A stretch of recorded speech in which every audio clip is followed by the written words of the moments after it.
Okay.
So she didn't.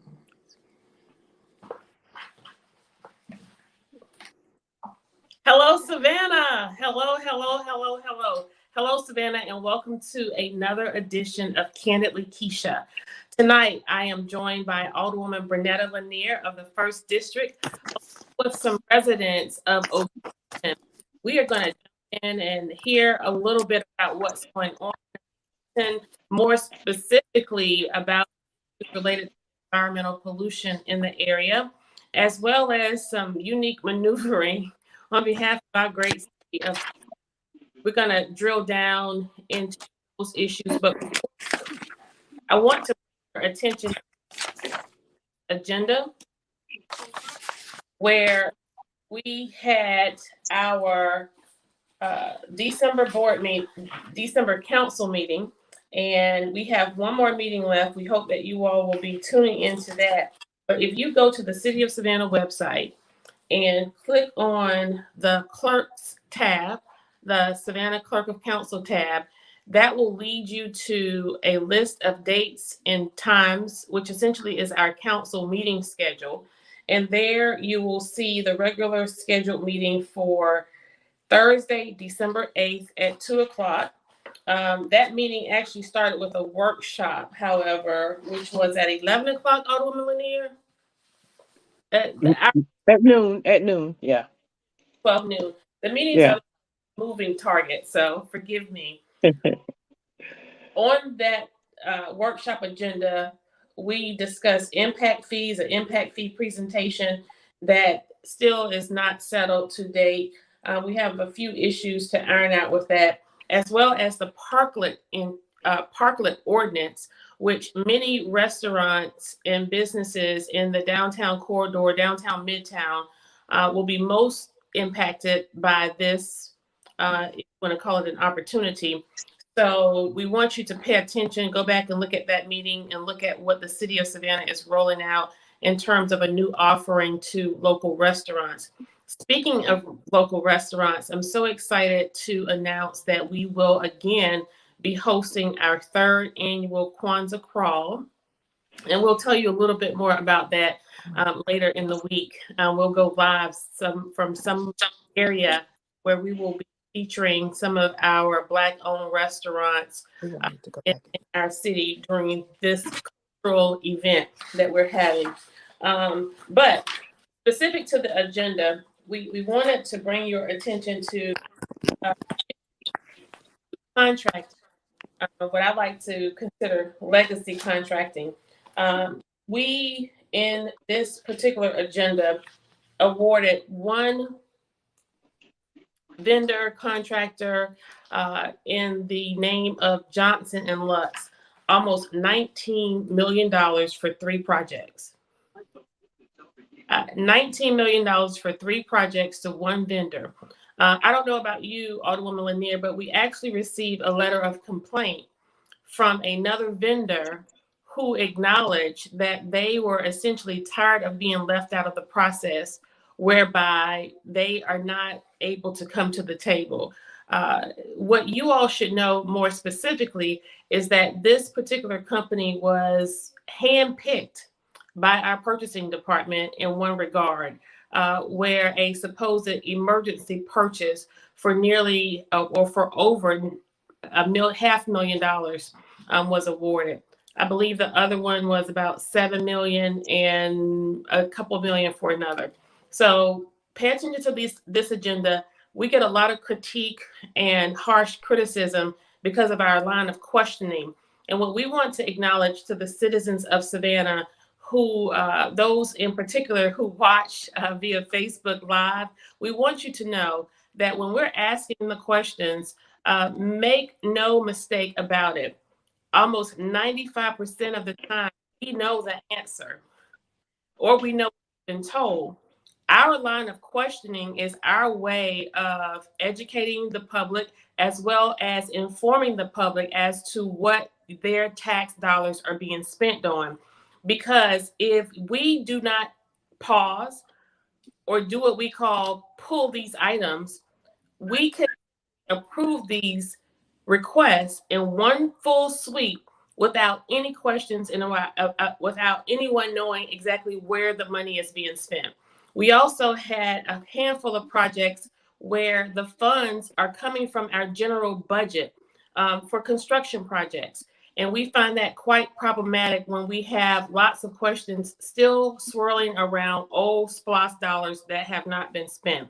And so we want you to recognize we intend to continuously do due diligence by way of not being a rubber stamp, particularly a rubber stamp for the establishment, but more importantly, we will continue to pose those questions and hold accountable individuals who are responsible for administering these funds. I'll come back in the end and tell you a little bit more about what else happened at the meeting. But I want to just jump right in here. Alderwoman Lanier, thank you for tuning in to talk about these issues that are happening in Ogeecheeton, which is one of our older, most established neighborhoods in this city. And there's a lot of pride there. Mr. Law, tell us a little bit about Ogeecheeton. How long have you been there? What are you most proud of? And what is Ogeecheeton known for? Well, one of the things is, well, I grew up in Ogeecheeton myself. I raised up in there myself over 71 years. My mother and my father, was back in 1926. They was raised up in Ogeecheeton in 1926. And my grandmother, Eloise, she was, I don't know how long she was there. I know she died at 103, and she was in Ogeecheeton. So we had a long history. And the community was there in 1910. That's when it existed, in 1910. Okay, and Mr. Law, tell me this. Can you let the audience know the borders or the geographic location of Ogeecheeton here in Savannah? Well, it starts. It used to be a dairy back doing before they started the community. I mean, it was a dairy. Well, it was Cloverdale and Ogeecheeton. All of that, and Tremont Park. All of that was combined together, and all of them was sort of together in a Same area. and all of them was together. Okay, so listen, I want to throw it over to Miss Law a little bit here because we received a call from you all. You serve as the president of the Ogeecheeton Neighborhood Association, and I first met you shortly after I decided to run for public office and became a little bit more knowledgeable of Ogeecheeton and some of the. I had the privilege of meeting the most senior Mrs. Law previous to her passing, which was quite a humbling experience to be in her home. And as I was leaving there, Mr. Law took the opportunity to tell me a little bit about some of the issues, everything from a neglected playground to the environmental invasion of some of the industry going on in the community that's been there for decades, in addition to to include noise pollution, air pollution, and basically attributed some of the illnesses that individuals have, and actually succumbed to this environmental pollution. So fast forward, there came an opportunity whereby the residents went to the zoning board to hear the petition of a business owner who essentially purchased an old business that dissolved. And in order for this new business to establish itself, they had to go before the zoning board. And the residents of Ogeecheeton pretty much saw this as an opportunity to say, you know what, we're going to take back our community. No more are we allowing these type of businesses to come and have carte blanche of our community. We want better. And so this business is not something we would like to have here. And we have some more pieces that Alderwoman Lanier could express a little more articulately in terms of what the issues really were and what codes and violations you foresaw. But you called on the Alderwomen, myself, Alderwoman Blakely, and Lanier to join you at that meeting. And it was a great day. It was a day of victory for the community because finally, some board of authority in our community listened to the residents, listened to the voices of the residents, and they decided that on that day, they would deny the request. Robert McCorkle was the attorney for the petitioner, and it was a block company. And I want to give all of that background to say this business actually started to operate without a license or a permit for that business. They started to continue the same line of work, actually in a worse way than the previous owners, without permission, essentially. That was reported to the city. There was a long process before that activity paused or stopped, only to have it start back again. Residents made calls to your alderwomen as well as to code compliance, and they were cited. And as a result of that citation, it resulted in a court hearing that was supposed to take place last week, and that didn't happen. Am I correct with that backdrop? You are absolutely correct. As Okay. a matter of fact, There, Ms. Law, and take us through. You all are ready for your day in court. okay, the day came, we were prepared, and then I got a call from a city official indicating that the assistant city attorney had contacted her and said the court date has been moved to January 15th. We were prepared. We were ready to be there So because not only were you ready to be there, you were probably on your way because court was at 2 and you got that call around just before 1. I don't remember exactly what time. It may have been somewhat before 1, but I know we were all pretty much on the way, only to find out that the McCorkle, the attorney McCorkle, and the city assistant city attorney had come together and decided that this is what would happen. That was okay. But then the very next day, or earlier that day, I sent them a letter. I sent it to all of the city officials and pretty much some of the residents in the community, expressing to them that we went to court, we went before the MPC, who denied them a license.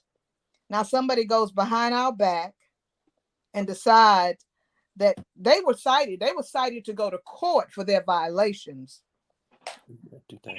Yeah, they were cited twice. I know they were cited twice. So they were to go to court. They never even went to court in order to confront these violations, which they are currently still violating. So I sent a letter to Mr. Bates, letting him know that we were unpleased with the way they had underhandedly handled this. We don't even want them in our community because they're bad neighbors. We don't like the pollution. And even though they issued them a license, what disturbs me is that they knew they were still in violation when they issued the license. I have a copy of a map that I acquired today.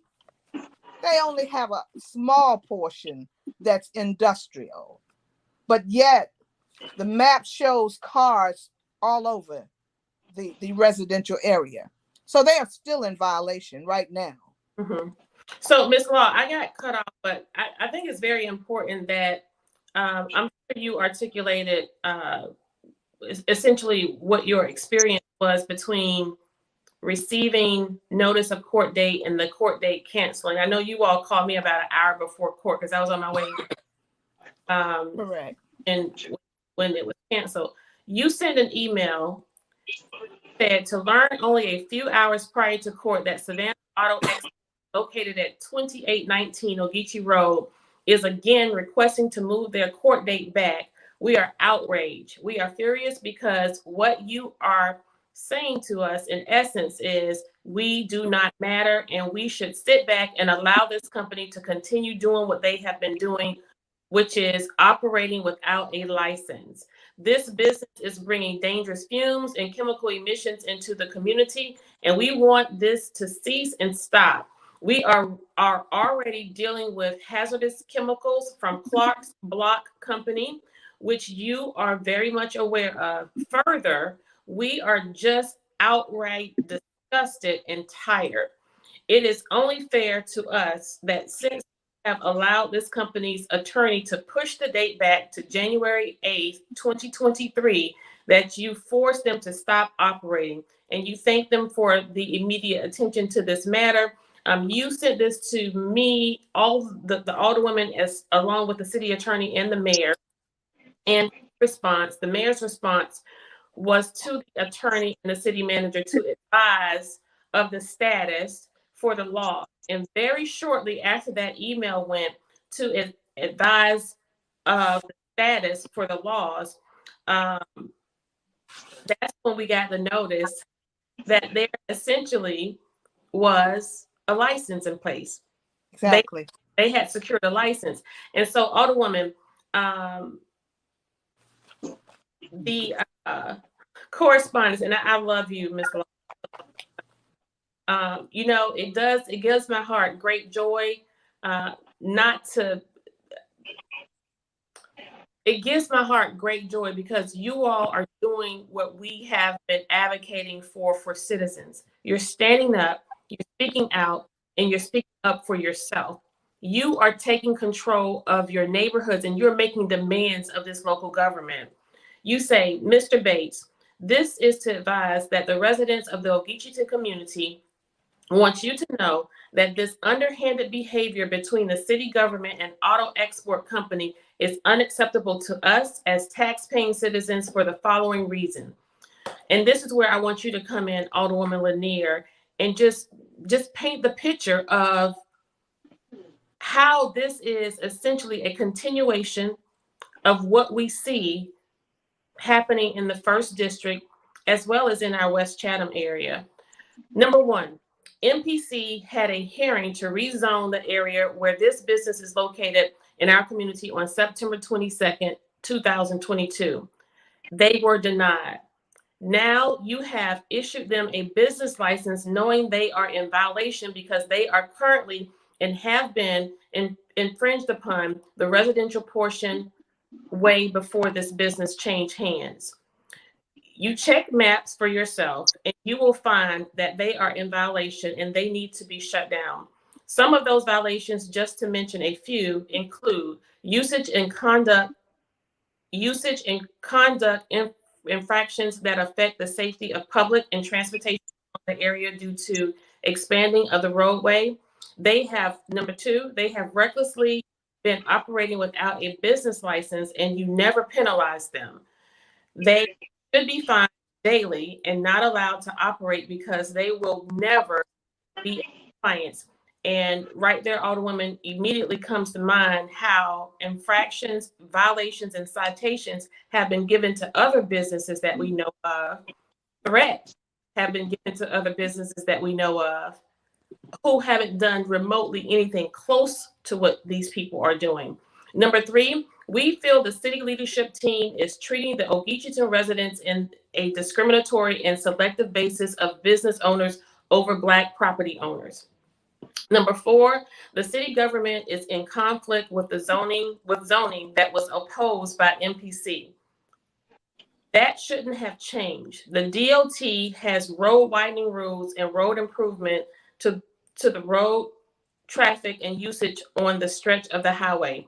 We're not going to even mention how y'all's sign was destroyed without notice. And That's right. we are being taken advantage of, disrespected, and mistreated because this is a Black community. Given that this business all of a sudden has favorable treatment, and we are being bullied. Alderwoman Lanier. Yes, ma'am. Just weigh in here. Yes, ma'am. Thank you, and good evening to everyone. I just need for your audience to know, Alderwoman, that there is a constant allowance of environmental injustice when it comes to historic West Side neighborhoods that are inhabited by African Americans. If just based on our history and the history of these neighborhoods, they lend themselves to disparity. And I'm saying an allowance because these residents in these neighborhoods have been crying out for decades for relief to these environmental threats. Now, when it comes to Ogeecheeton, we're looking at two issues that Ogeecheeton is suffering from right now, and these threats make our neighborhoods weaker and weaker. So on the west of Ogeecheeton is the Clark Block Company, and with their plethora of issues and their negative impact on that community. And just east of abutting Ogeecheeton is this car vehicle recycling company. But tonight we're talking about this company because of what we just witnessed with how they got a pass and a business certificate to operate when they were already cited several times for operating without a business certificate. And on the day of court, they received one miraculously. And we don't know how that happened, but that's the way things happen. But this is two issues with this company. They were operating on a footprint where the zoning was partially industrial and partially residential. And most of the operation was going on the residential piece. Now, I witnessed this personally, and I'm sure Ms. Johnny May and Mr. Law could attest to this. In the past, when we have been doing community planning with MPC and with city employees, when they come out and sit through and facilitate our planning, it was always said that because of these improperly zoned or these incompatible industrial lots, when the property changes hands, we just can't go in and take these businesses and take their businesses. But when they change hands, we can rezone them at that time in order for the safety and the health, for the health and safety of these communities. Well, that was said in the Hudson Hill example. That was said whenever we talked about these communities and these environmental intrusion situations. So now this company changed hands, and nothing was mentioned about an opportunity to rezone the property, that it would be compatible with the majority of the area that is residential. So this other company come in and they're operating under the license, the certificate of the previous owner. And where does that happen? Where can I go and start a new business and operate? And I'm going to just operate under the old owner's license. But this is what was going on. And several times they were served by the city to cease operations. And that happened. And we went to the ZBA, the Zoning Board of Appeals. They were told they could not operate on the residential portion. And so now on the day of going, they continued to operate. And then when we go back to court, when their day of court arrives, we get a call like an hour out and say that they received their business certificate. So we just don't really have the resources and the manpower, the legal wherewithal to fight these people who, and this is what they do all day in these offices. And so here again, this community was done an injustice by allowing this business to continue to operate. So this situation is bigger than Ogeecheeton.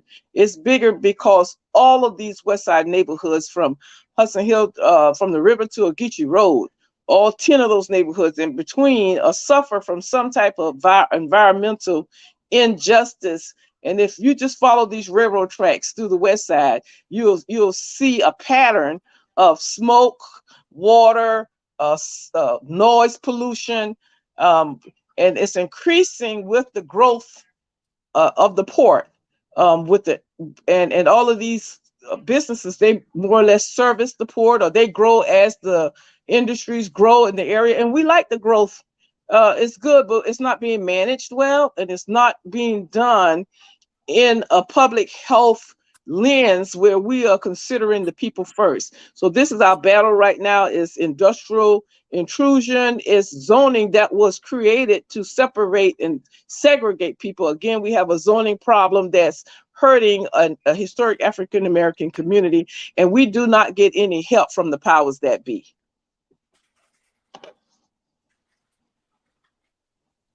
Speaking of the powers that be, Alderwoman Lanier, when I think about this problem, when I think about my first engagement with Mr. Law, when he first introduced the issues in and around Ogeecheeton, I think about who was in power and who was in office during this time. Like, on whose watch did all of this environmental pollution happen on? Well, So we say, and I appreciate how passionate you were in your letter, Ms. Law, and I appreciate how direct you were when it comes to what you feel like is happening to this community, because it's a Black community. And I want to say that wholeheartedly, I fully agree. But I have also been serving as Alderwoman at Large for the entire city of Savannah. I'm often tapped by communities outside of our city for assistance to lend a voice to their issues. And the West Chatham Advocacy Group reached out to me some months ago about similar issues related to property grabs, as well as environmental pollution, traffic, the need for traffic calming measures, the landfill, and the like. And I see from where I'm sitting are also closely matched with elitism, classism, and for those who are in power to continue to take it all. And so when I think about that, the other thing that comes to mind, Alderwoman Lanier, in as much as this is adversely affecting African American communities, the sad part about it is it's happening on the watch of African American leaders. It was established on the watch of African American leaders. Our current mayor was the representative of this district for 16 years. If there was advocacy for 16 years and you've now been the mayor for almost 4, what is it that you would, in all of your power and grandeur, make sure that this community is not getting, or make sure that they get what it is that they need? Alderwoman Lanier, am I missing something here? Well, no, I think we have to have the political will to make sure that people are first. Um, and we haven't done a good job of doing that. And this is, we put more focus on the profit than people. And so we all said that we were about the people time, the people this, the people that, but our policies and the way we have approached these continuous problems have not been nothing has been done differently, and we really just ignored these massive problems, and people are dying. This is a life and death problem of this of air and all of these toxins that these communities have to deal with. And these industries continue to grow, and they have all of these federal and state and local protections, but the people don't have any protections. And to We're that, not missing anything. Alderwoman mentioned that people are dying, people are sick. Can you go through and tell us some of the illnesses and diseases that you have been cognizant of that's happening in the Ogeecheeton community? There are a number of people who are on oxygen. There are a number of people who have died on oxygen. There are a number of people who have died from cancer. That block company, a while back, they came in, the city brought in somebody, the health department. Is that right, Ricky? They brought in the health department. Right. And for some reason, the health department declared that there was no issue there. That's why they left it alone. They moved on because they went and they talked with this man who owns Clock Block. Whatever was said, I don't know. They came and they tried to set up something in the church where they were taking people's blood pressure. We didn't need anybody to take our blood pressure. What we need is for this company to be gone. So they would pacify us with little things and think we would forget about it. But it's impossible to forget about, because people are currently dying every day, and they're on oxygen. They have respiratory problems. Even if they're not on oxygen, they have asthma. There's all kind of stuff going on in Ogeecheeton. Tremont Park and Cloverdale. Tremont Park and Cloverdale as well. And it goes all the way through Carver, through Woodville, through Hudson Hill. So if you follow those railroad tracks from the river on back through the west side, then you'll see a pattern of industrial intrusion, of dirty industry, and a pattern of people, even folks who have never smoked a cigarette, that they're having respiratory and bronchial type problems and succumbing to these problems. But there is no tracking that we need, because we know these people. We've known them for decades, and we see people passing away. But we need a way to track these people. And I'm sure if we were to map the deaths and the map the type death that's related to respiratory, I'm sure we'll see a very distinct pattern popping up around Ogeecheeton and these other neighborhoods on the west side near these industries. Absolutely. In Ogeecheeton, they can't even sit out on their porch when it's windy, those March winds, because that air, everything coming from Clock's Block, it's all over your cars, it's all over your lawn, sometimes even get into your house if you're sitting with your screen door, or you don't have a screen door, it gets in your house. Mhm. Clock Block started out with just a few mounds. I think maybe about 20 years ago, you would see maybe about 2 large mounds. You look now, they have maybe about 6 to 7 huge mounds Mm, of dust that wow. contain silica. So, I mean, I guess it's because they're making money. Hmm. And apparently, they wanted to know they wanted to know how Clock Block got over there. But you see how they did with this auto company. Mm-hmm. You see how they got the auto company in there? That's the same way they got in there, that Clock Block over there. Is that how it happened? What year was that for the Was first? in the 70s? In the 70s. Mhm. So Not to all mention, getting back to auto, when it was action, what was it, the Action Auto Parts. action auto parts, they literally blocked up the street so that you couldn't even get out of the community. Yeah. They literally blocked it up. They went to court. There's court records of it, and they had to remove that blockage.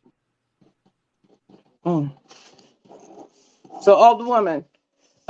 So the someone has failed in government, be it the city or be it the county. The failure has happened because in all of these instances, there is nothing in between these industries and the residences. So we're suffering solutions. When we talk solutions, we're looking for proper buffers, be it a wall, be it foliage, be it something that will is proven that it will protect to keep those toxins on that side of the fence confined away from the residences. We're talking we need these barriers in place. We need air purification systems on the inside of some homes. We need 2-ply window panes in certain instances for these noise. We need insulation in the residences to keep out the noise and keep out the toxic air, these pollutants. So we need a fund. I mean, all of these people, we're going to have to look at this in a coordinated effort because it's bigger than Clock Block, it's bigger than the vehicle recycling plant, it's bigger than the port, although they're one of the main drivers of the toxins and what's going on right now with the growth and the environmental port side intrusions. And we need all of these industries, International Paper, who dried up all of the springs throughout the west side when they dug their well. Colonial Oil, how dare them, the owners of Inmarket. You've been a horrible community partner, but yet you're going to go and slap your name on the was supposed to be the economic engine to uplift the west side, and then there's not even a community benefit agreement in place to have a fund to do things like put up the sign, replace the sign in Ogeecheeton, and to put air purification system in some of the elderly people homes who are on oxygen. This is the help we need, and this is the help we got going to have to continue to fight for until we get it. If we're going to coexist in this corridor, we're going to have these protections in place. Well, we see, and speaking of coexisting, Alderwoman Lanier, we see with the recent maneuvering, and we don't want to, beat a dead horse because, well, actually, this horse is not dead. When we talk about loss negotiations, when we talk about the failure of T-SPLOS, with loss and the threat that it will not be negotiated, and with T-SPLOS, with all of the money behind promoting it, there is no real intent to coexist. And what we have been seeing as of late is there is a deliberate intent. There is a deliberate intent by the powers that be to force working class, minorities, and African American people out of the city of Savannah. This is a real dynamic. And when we look at what's happening with loss negotiations, with all that we have going on in this city, what we want to say to you, ladies and gentlemen, is to not be confused. What we want to say to you is do not get it twisted where these politicians are concerned. Because one thing for certain, and two or more things for sure, they are all in it together. So while the writers at Savannah Morning and talking heads on our media outlets will lead you to believe that there is tension and tension between the mayor and the chairman where this loss negotiation, that is as far from the truth as the lie itself. It simply is not true. You look at the same individuals who were advocating and marketing for teaspoons to tax you on November 8th, not knowing that law December 31st, that it was a double whammy where taxes are concerned. This is a and spend. This spend administration. And what's happening right now with loss negotiation is you have two giants. You have two very skilled politicians in the persons of Chester Ellis and Van Johnson, who want the public to believe that there is no way out outside of fighting for a Senate split where these negotiations are concerned. We should not be here, ladies. And going back to what I said before, they're in together. The same people, Peace Plus, $1,000 for Peace Plus, those are the same individuals who fund the campaigns of Chester Ellis and Van Johnson.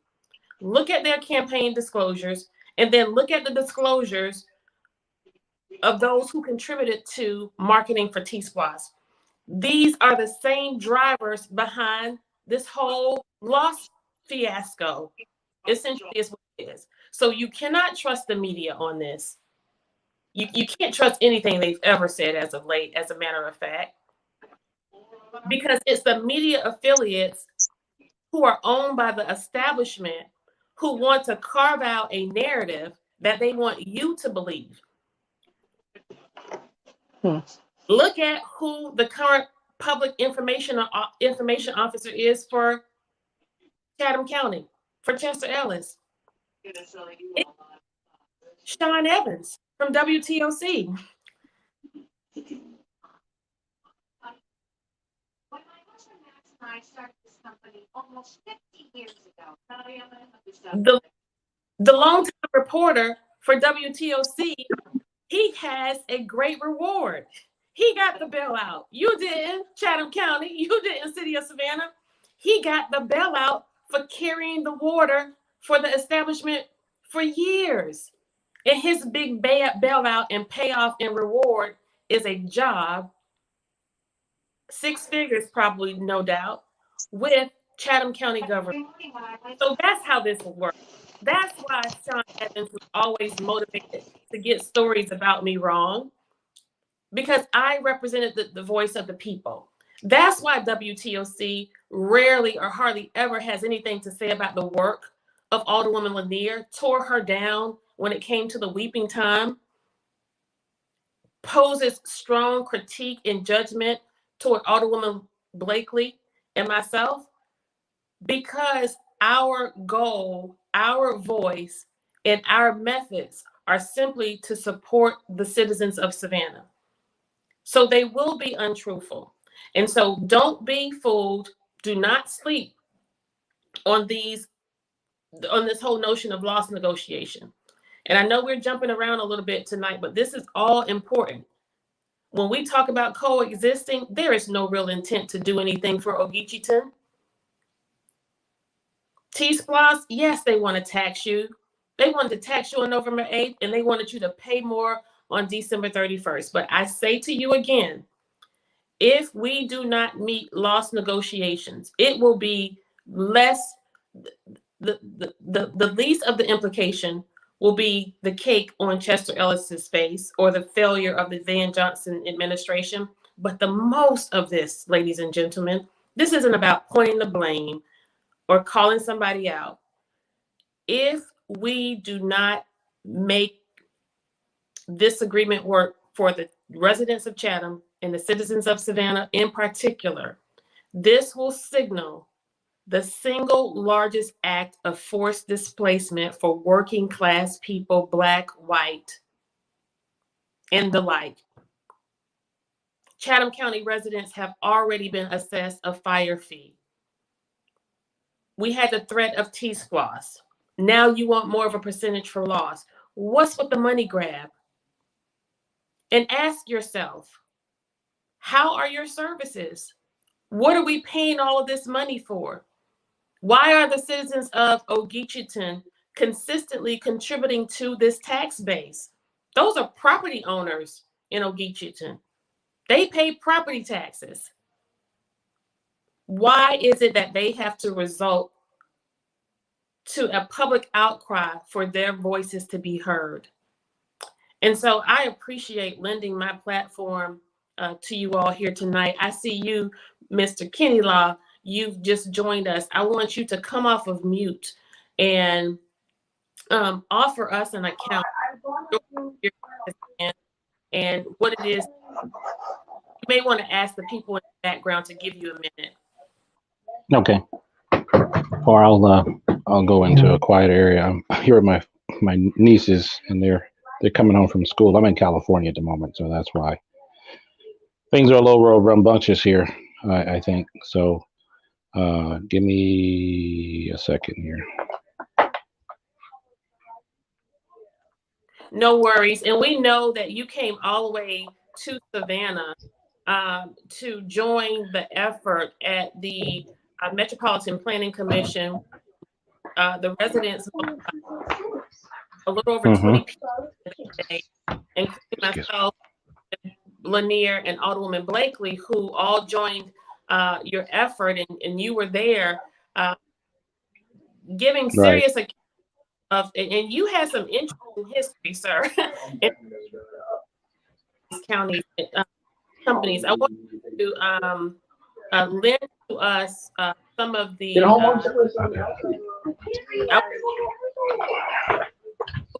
historical, bring us. Yeah, I do. What I'm going to say, and I thank you very much for sharing this platform with you all. My situation and my background from the corporate world and large industrial business and banking, as well as being a resident, I grew up in Savannah. So I know Savannah from living there, and my parents and my residents and my cousins and my siblings still live there now. I've dealt with this particular junkyard growing up as my father, when we owned the property on Ogeecheeton adjacent to that property. There was another neighbor between us. He's taken over that property. He's a fence, is encroaching on our property this day. So I have made a decision that I have to take legal action to file activity against that particular owner and the new business owner that is residing on that property. So we already have a issue with the DOT currently because of the road widening. There's a lawsuit that I'm involved with that.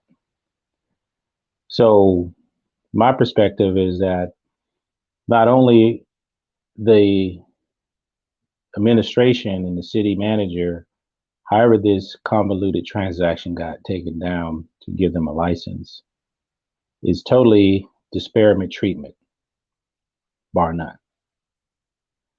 And that means basically that this business owner who had no license all of a sudden gets a license.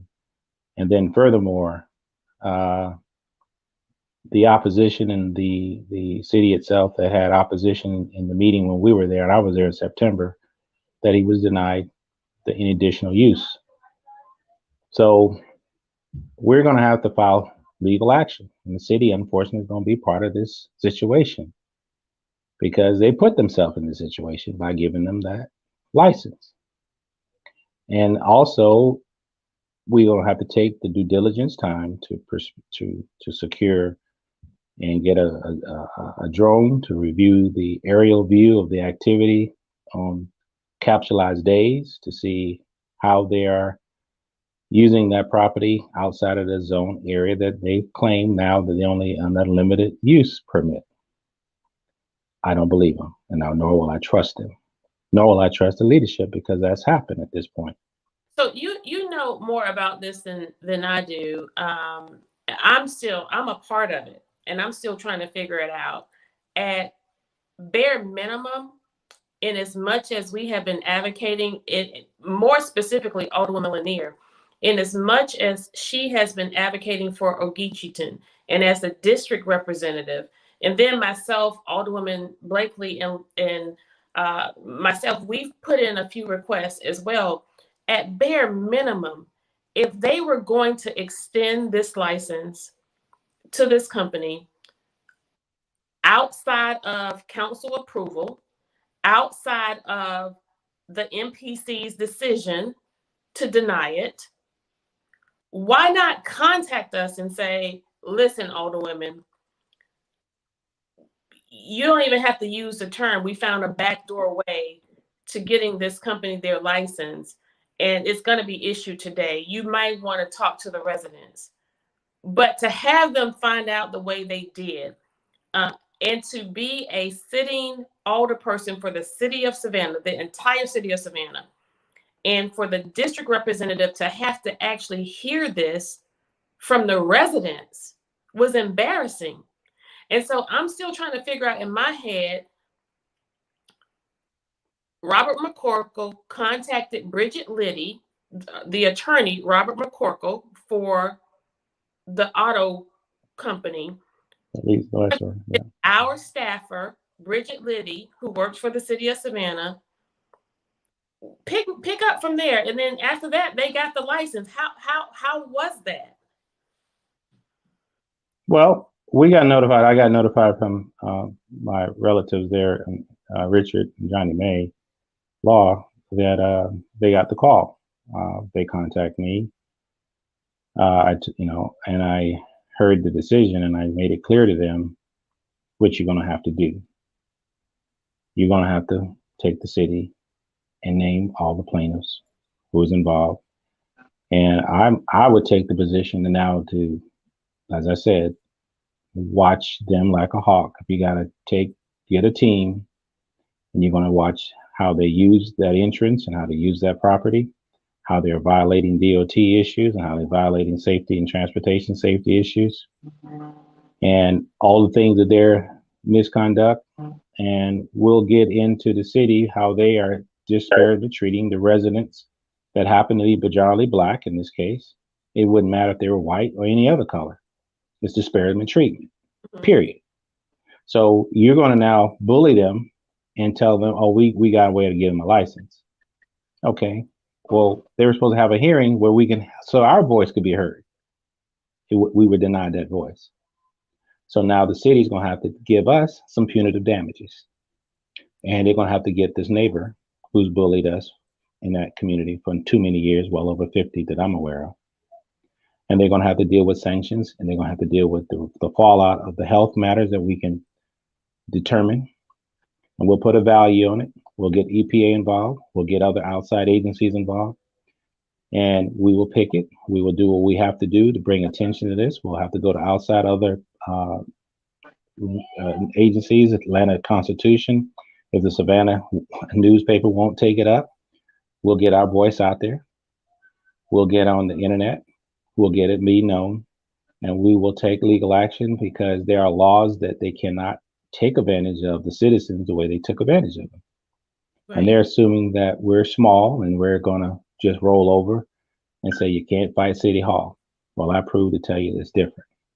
Well, you are paid to pactate in it, and having Alderman Lanier and yourself to thank you for the time and allowing us to communicate with you. There is no way the city's not at fault now. They put their hands in this cookie jar. Now they're going to have to get their hands tapped on it, and there's a certain unfortunate retribution that's going to have to come with it. Right. And we're not going to stop until I'm preparing to put a plan together to revitalize that property in a way that's more conducive to the city's needs and that community needs. Because along that stretch of highway there, 2516, that community is not fairly being represented or being considered. Right. We got health issues. Savannah is growing rapidly, and it's about to grow even more, given you got a major industrial car maker about to come into the I-16 corridor. Yeah, it So is. if you don't think this is going to be a problem, you have a big problem now. And it's been said that we have to now find housing for the people who are coming here from and for Hyundai. And I'm like, so we don't have to find housing for the people who already live here, who were born here, work here, who grew up here. Yeah, we kind of have it backwards. Alderwoman Lanier, I was just asking Mr. Kenny Law about, like, I still do not have an exact answer as to how did these people attain a permit to operate. Provisional permit, was it to operate a certain part of the business that may be approved where another part is not? But it's my understanding that nothing has changed in terms of the scope of how they work. Well, that is the mystery, Alderwoman, because I did not receive anything official from staff regarding that them being allowed to operate. So that's a mystery at this point. That we'll add to the list of mysteries in our dealings with this council and with this staff and with this government. So we just don't know. It's just like something's not right, and we all know that. But we're not in those rooms when those deals are being made. We just have to suffer the consequences of them. No, you don't. You got to subpoena information. That's what you're going to have to do. I'm sorry to disagree with you, but you have to subpoena information. And we I'm sorry. Any end of this outside of the end in the capacity of support, which we have been from the very beginning. I really regret that, but I will say that if you check our record and see how and when we operate, it's always, even when the detriment of the legalities against us in name as a part of this council, we stand up wholeheartedly and take it. But the unique part about what people don't understand and get about us is that in tandem to standing up in the face of those litigious pieces against us, we still stand and stick right next to our residents, just as we are with the Weeping Time property. And so however you all proceed, just know that you have us as a voice of support, and wherever and whenever you need us, within our will, we will certainly be there for you. And to your point, Mr. Kenny Law, this invasion is happening to many in the West Chatham and Ogeechee Road corridors. One more specifically is actually to the Hopeton community and the community off of Little Neck Road.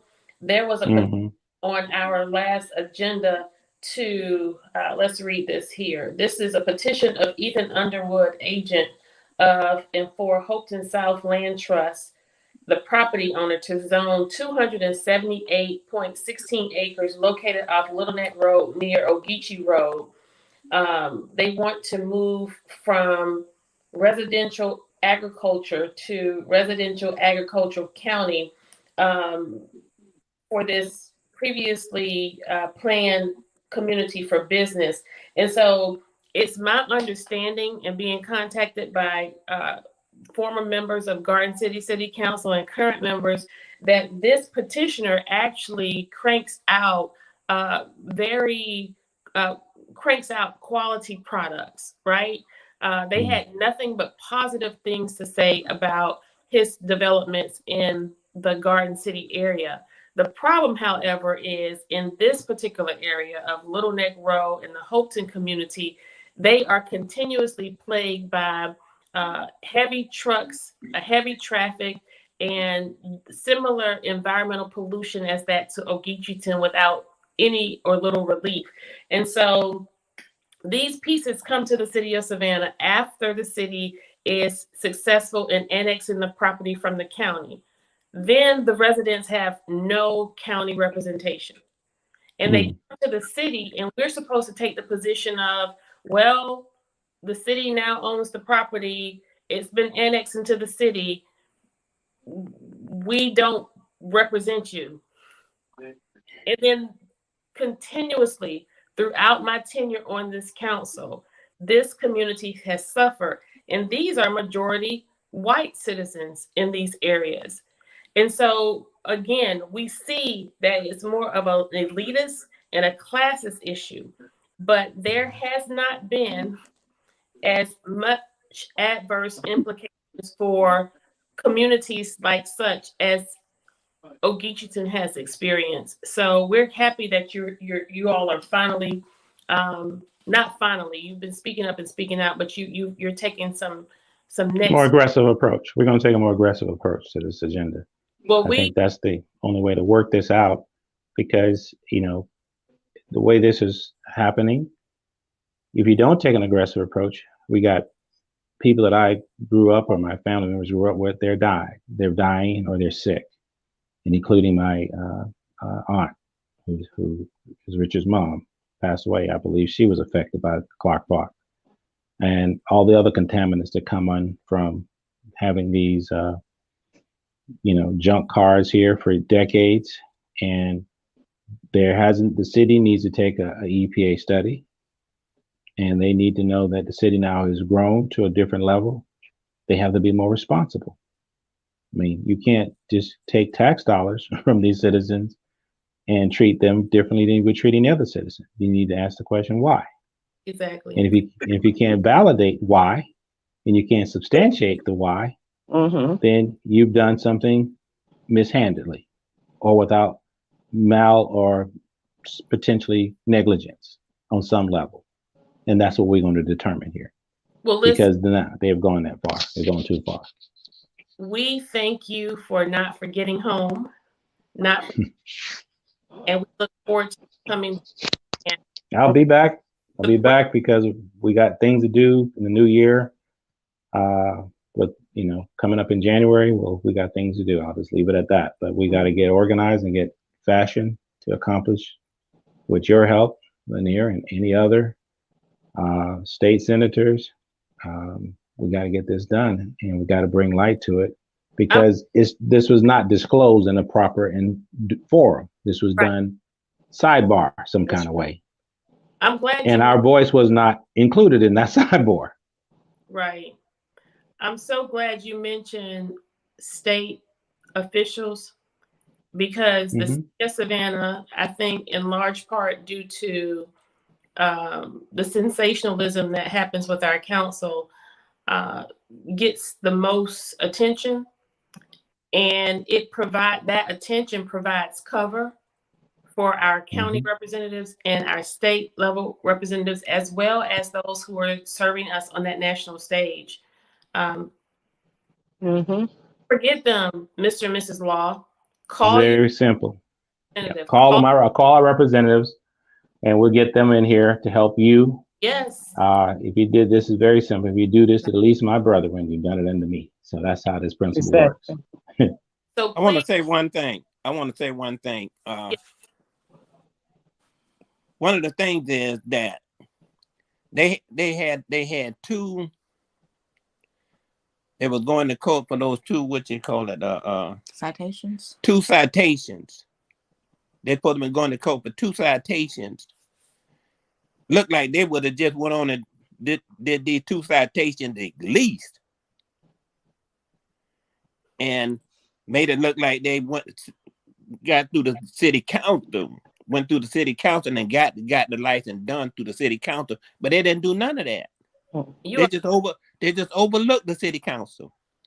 That's a great point. Did you hear that, Alderwoman Lanier? They have on the book. They have 2 books, and before even being held accountable or presenting themselves for those citations, they get a license. We have businesses, at least one who has been hanging in the balance almost 4 months, and their location actually fits the use. Their service delivery fits the use for the location that where they want to set up. Yes. And they So, have been cited, and they had to go to court. so what I'm saying is, when I heard Van Johnson say he didn't know anything about it, the city council didn't know anything. The three aldermen who I know, they said they didn't know anything about it. Well, what I'm saying is they just disrespected y'all. Right. Oh, that's where, yeah. And that, you know. Yeah. Well, you're right. You're right, Richard. Well, I'm gonna say this as well. Well, they overlooked you. They just mistreated you as well in your authority and how they should properly inform you. But the thing is here, this city manager has a problem because he can't be city manager and starting to allow sub assistant managers to cut deals with people who are in sanction in violation. And I believe it's it was the called city attorney. well, city attorney. Mhm. That's whoever that official is. He's got some explaining to you and every alderman and the mayor and Absolutely. the citizens. That's exactly what I'm saying. That's exactly what I'm saying. And they the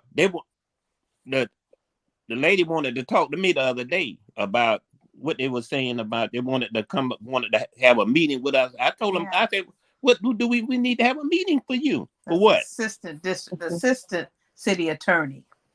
Mm-hmm. Right. And so for us, it's less about us and their disrespecting our positions because we've grown accustomed to that.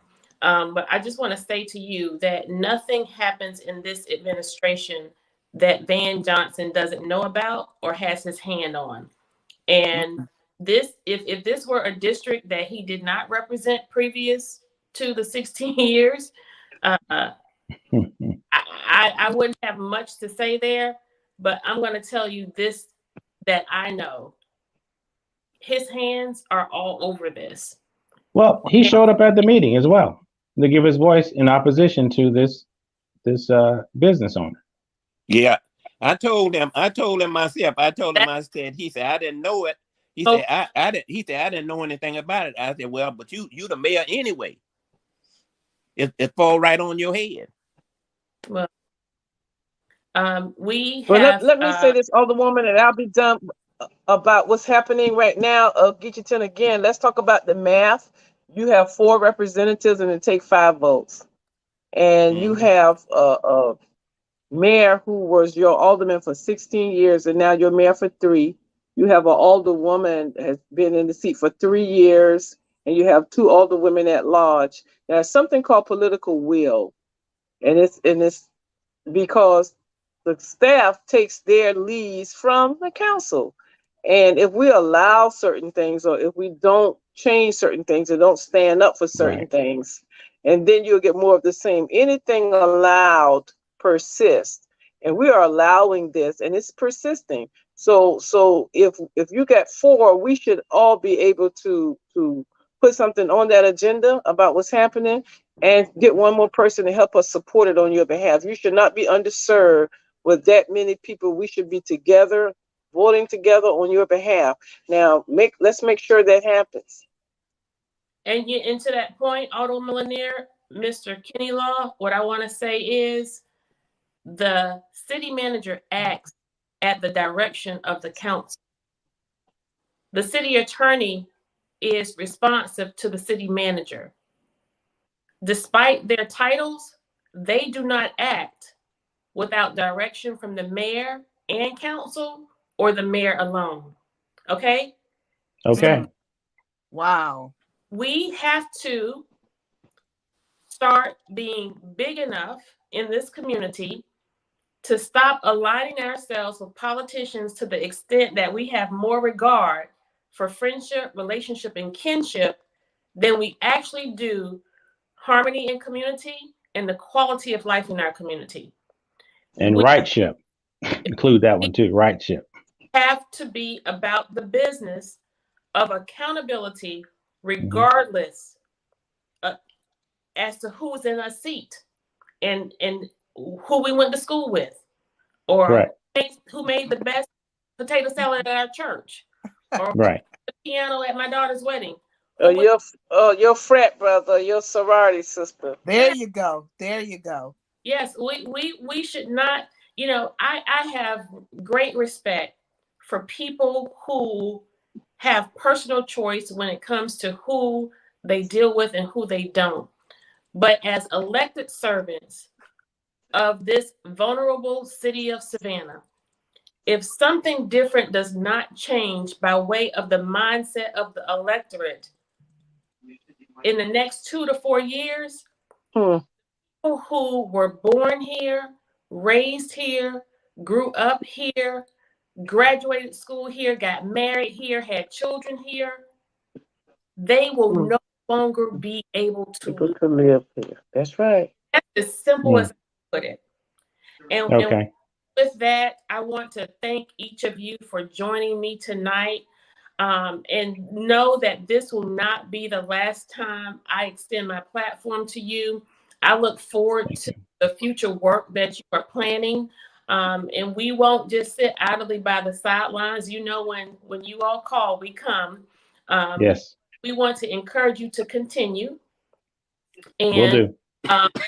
go forth in the same vein in which we took our oath of office, and that is to go forth without fear, without affection, and without favor. Also much, and Alderwoman Lanier, if you could stay with me for 1 minute. All right. Thank you very much. We Thank you, you. Oval. Yes, Hey, We thank thanks you. Appreciate everybody. your service and continued your support and long success. Okay. Absolutely. Thank you. much. Thank Bye-bye. you. Thank you. Thank you.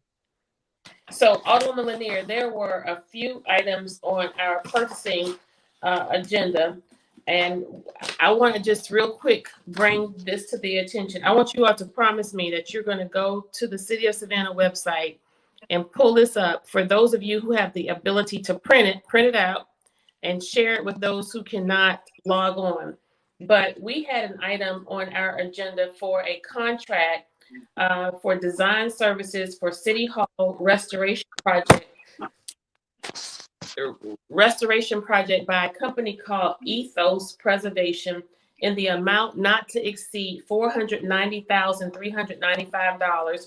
The services will be used to complete an investigation of existing conditions, prepare an assessment report, develop detailed restoration design, prepare a phased plan for preservation and restoration construction efforts, aid in confirmation of contractors' pricing, and perform construction administration and project closeout. Okay, so this was a capital project for the City Hall on Bay Street. Now, this $490,000 plus is not to build or develop anything. You heard me, right? It's for design and for pre-construction work. So we wanted to know where this money was coming from, because we're at the end of the year now, right? That's right. Gangbusters on spending. We know that we are highly sensitive in that this council has a track record of spending money we don't have on things we don't need, okay? And so we were not specifically told exactly what part of City Hall this money would be spent on in our narrative in the budget. It wasn't until we asked the question out loud at the meeting that we were told by the city manager that this was for work to be conducted in the area of the rotunda, in the center of, I guess, just under the Gold Dome, as well as chambers. And once we asked the question, we learned that the money was coming from our real estate reserve and from our general funds.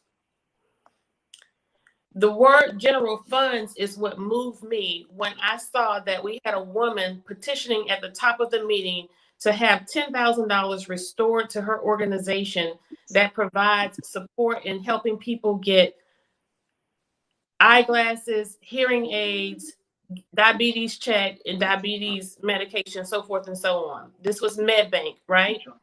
$10,000. But we fast forward in this agenda and we see $490,000 to brick and mortar versus that $10,000 for flesh and blood. Further down, we have another $960,833 request for a contract to Johnson and Lux for interior demolition of the Gamble building. Almost $1 million to demolish, to tear down stuff. Okay. And that too is a portion of those funds are coming from the general fund in real estate. Again, we were not told, what's her name? I thought she had gone away. I hadn't heard from her and I got kind of excited that with the Savannah Business Journal, what's that lady's name? She has a male name. Lou Phelps, right? She had audacity to say something related to, do we read or we should be asking these questions in other forums or something along those lines. Her and a couple other people were chiming in. I just find their commentary comical, right? But we want to say again, Lou Phelps, we ask these questions, we present these things because we read. And we're cognizant of the behaviors that mimic actions that are not consistent with being fiscally prudent.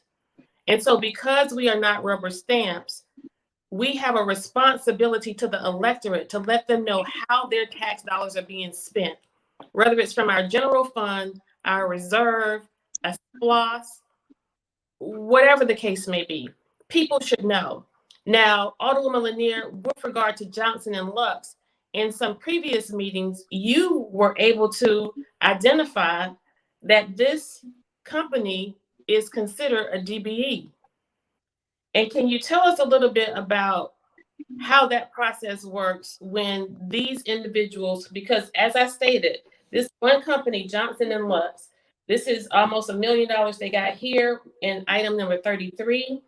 And then if we go down a little bit more, item number 36, there's a $500,000. So we got about 1.5 million so far. And then we go down a little bit more, or should I back up some? I believe they were the contractors who got the award for the cleaning up under the Truman. The Truman and what about the fire department? I mean, the police. So many, Alderwoman. And let me tell you, my concern with this contract, are they legal right now? Yes, they're legal. But the intent, the true intent of the DBE program is being dishonored because we allow this. Now, in the contractor world, there are a lot of problems that need to be dealt with. Change orders need to be dealt with. And this problem of taking a majority company, putting a white female who would make them qualify as a minority because white females have been overlooked. And there was a tendency for white male contracting companies to put their wives or their daughters or female as the head on paper so they could qualify even further for those projects where they would have been scored higher because they were a DBE.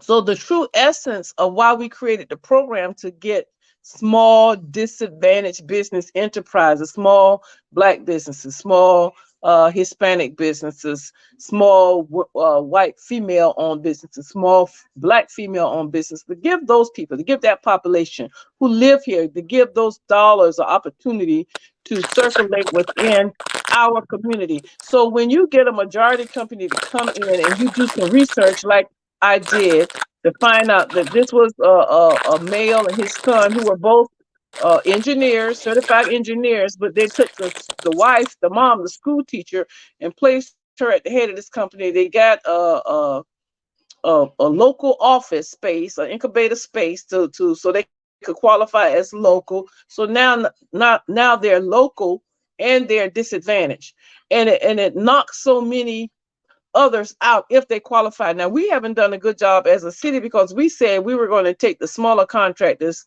and we were going to partner them into a joint venture with large contractors so they could create and build capacity so they could start qualifying to be a, a prime contractor on these contracts. We haven't done anything on that.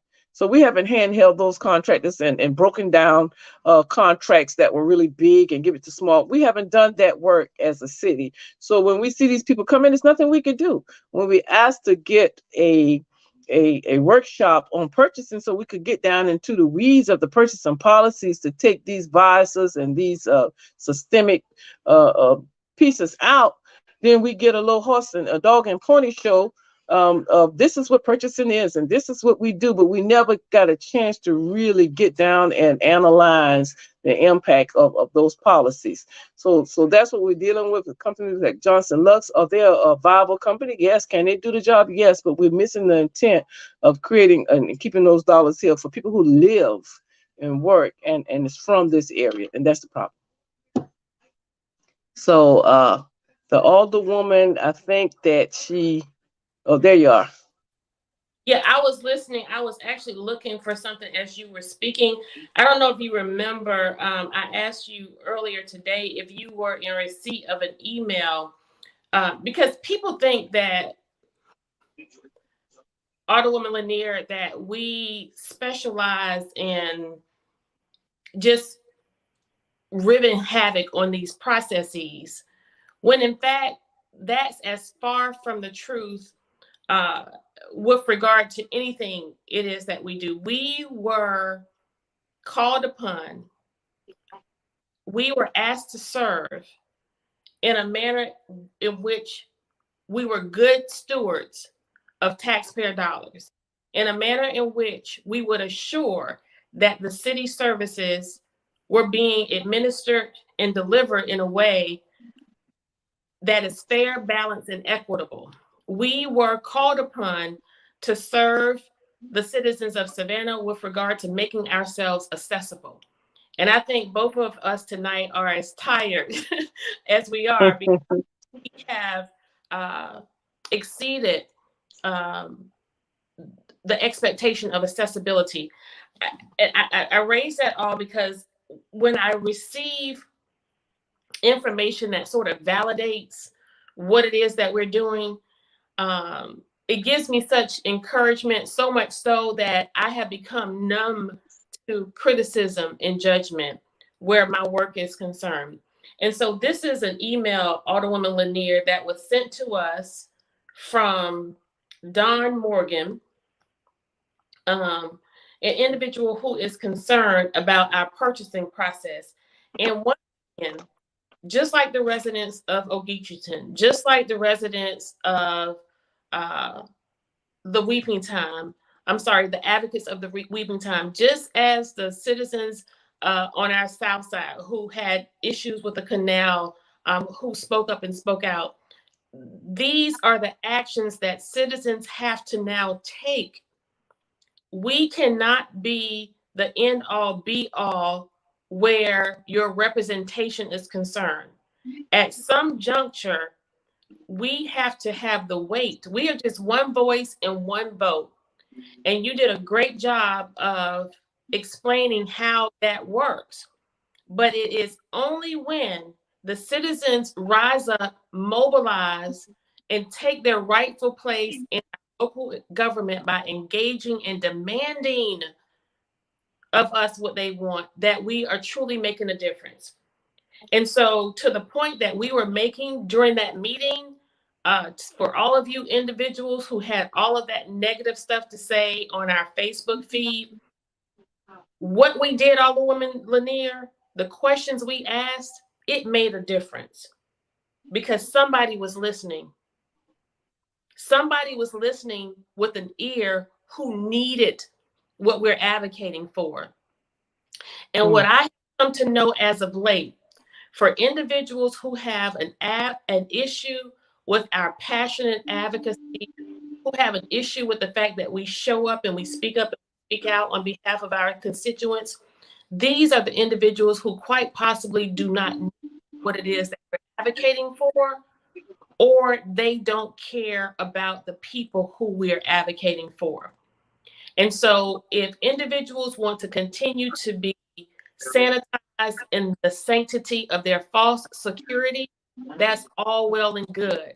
But please step aside, allow us not to be a rubber stamp for the establishment, and let us do what it is that we are trained to do, and respect the fact that we earned the right to be where we are today. And so without further ado, this person is coming to us about the police headquarters and the project and city procurement project.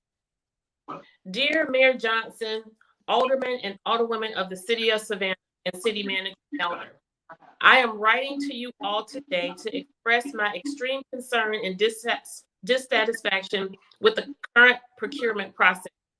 Collins Construction Services Incorporated has been a local, reputable, and established general contractor in Savannah since 1992. We are both a woman-owned, MWBE certified, and disadvantaged business enterprise. Over the 3 years, we have performed many successful projects for the city of Savannah, including the construction of the Clean Forest Landfill Administration Building, the Savannah Fire Training Facility, and the renovation of the second floor of the police precinct. Along with many other restoration and repair projects, all of these projects were competitively bid, successfully completed, and we always exceeded the MWBE goals established. While using primarily an entirely local subcontractor and supplier base. For reasons unknown and unexplained to us, the city decided several years ago to begin using the state JOC contract platform to solely award all of their construction projects to Johnson Lux Construction. While they do have a small office here in Savannah, they are certainly not a local contractor and are headquartered in Florida. I am also assuming that since they are being solely awarded the projects with no competition, that they are also not utilizing the MWBE or local preference for the projects that are being paid for by local tax revenue. Please be aware of how damaging this is to the local subcontracting base in our community and how much this is harming the local construction community. The recent award of $7.8 million for the police headquarters, being the third project that was directly awarded to Johnson & Lux, could have been a project that would have exponentially benefited the local community had there been a fair and open competition process. I applaud Alderwoman Miller Blakely for questioning the process and commenting on how often she sees the same name, but there was no response as to why this was happening or anything being done to help support and protect the local contractors of the community. I implore you on behalf of my employees, subcontractors, suppliers, and the community as a whole who are impacted by this to please go back to a fair and equal process of construction delivery methods. In a community that struggles with as much inequity as Savannah has, this was one of the most substantial ways to help improve the quality of life and opportunities for its local population. Thank you for your support and attention to this important. See, it's moments like this that make me more passionate, more determined, Yes. and more emphatic about how it is that we work.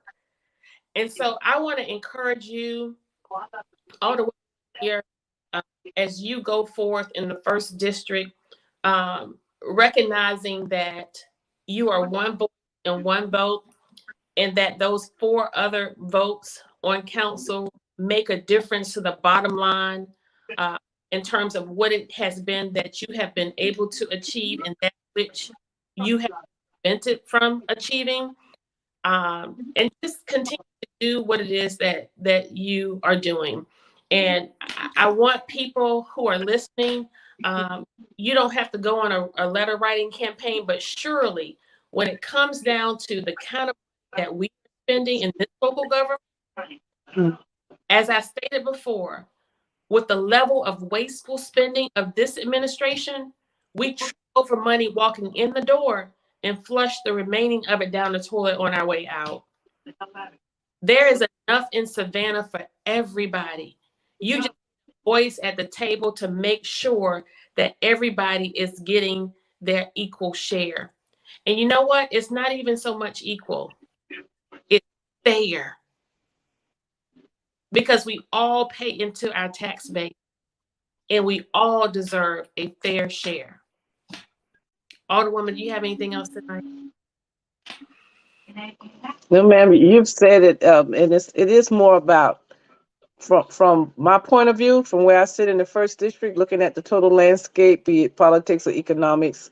It's all about equity, not even equality, but equity, because when you're starting from behind the starting line, when you've been underserved and underinvested in, and now everyone's saying, okay, so now let's all be equal.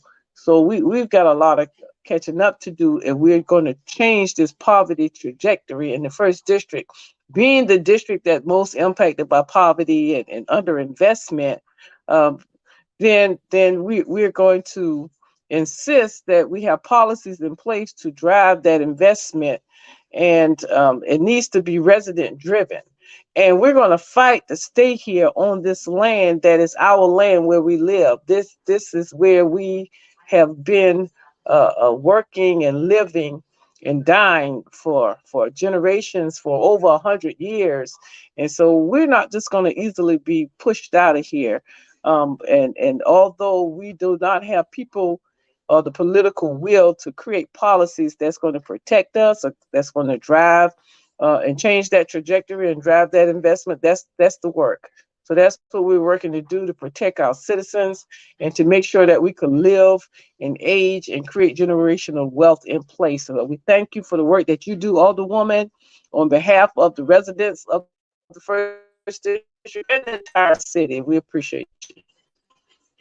Thank you so much. It's a pleasure to serve alongside you. We want to say to our audience, thank you so much for tuning in tonight, and keep a watch out and a lookout for some special Kwanzaa Crawl announcements. Hey, it's Kwanzaa Crawl, y'all. Yes, y'all.